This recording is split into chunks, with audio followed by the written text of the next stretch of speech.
Salut tout le monde, j'espère que ça va bien aujourd'hui.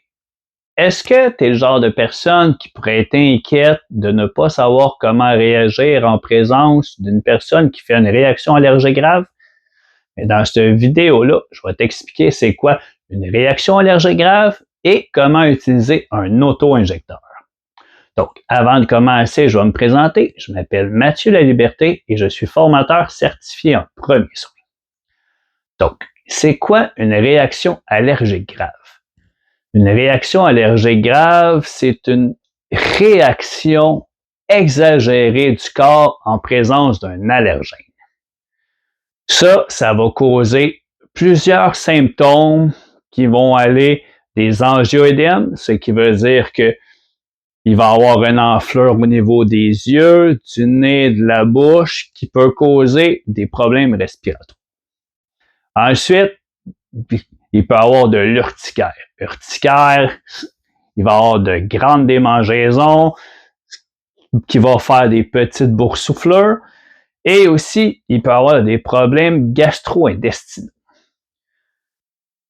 Un coup qu'on sait ces symptômes-là, si c'est une personne qui est connue allergique, en principe, elle devrait le connaître les symptômes qu'elle peut avoir et elle devrait avoir son propre auto-injecteur.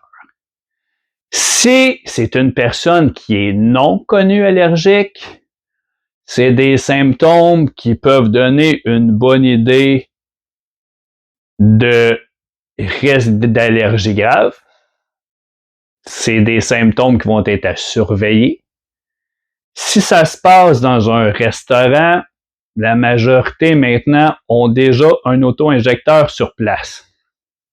Si les symptômes s'aggravent et qu'ils n'en ont pas, on pourrait se diriger vers une pharmacie et en cas extrême, à l'urgence.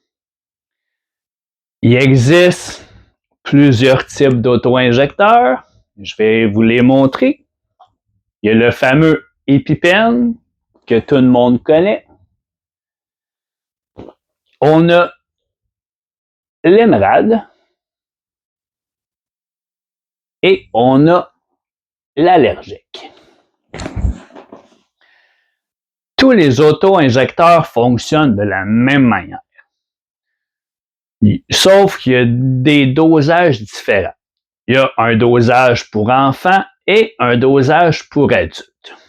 Mais en cas de situation allergique grave, peu importe le dosage de l'EpiPen qu'on peut avoir à notre portée, on peut l'injecter sans aucun risque. D'accord? Je vais vous montrer l'EpiPen et l'allergique. L'Emerald va être une utilisation qui est semblable à l'EpiPen. Okay? EpiPen, on tient en plein milieu. Le bouchon bleu qui est la sécurité vers le ciel. On l'enlève. On va appliquer sur le côté extérieur de la cuisse qui est le plus gros muscle. On pèse.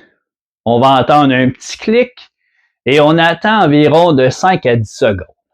Un coup que c'est fait, on frotte un petit peu et on s'assure que les symptômes vont s'atténuer. Dès qu'on utilise un auto-injecteur, il faut appeler le 911. L'épinéphrine que contient un auto-injecteur n'est pas un médicament qui guérit les allergies, il fait juste nous donner du temps. Si on donne une injection d'auto-injecteur, on gagne à peu près un 10 à 15 minutes en temps. Mais ça va être à l'hôpital qui vont faire les injections de médicaments pour contrer la réaction allergique. L'autre, ça va être l'allergique. La différence avec les autres, c'est que l'allergique va nous parler et nous donne des suggestions de comment faire si on ne connaît pas la méthode pour faire une injection avec un auto-injecteur. Donc, on l'ouvre. Ce démonstrateur ne contient pas d'aiguille. La machine va nous dire quoi faire, donc si ça peut enlever un stress. Si vous êtes prêt à utiliser l'auto-injecteur, retirez le dispositif. On enlève le petit bouchon. Pour faire l'injection, placez l'extrémité noire contre le côté extérieur de la cuisse. On va mettre sur le côté de la cuisse. Contre la cuisse. On pèse.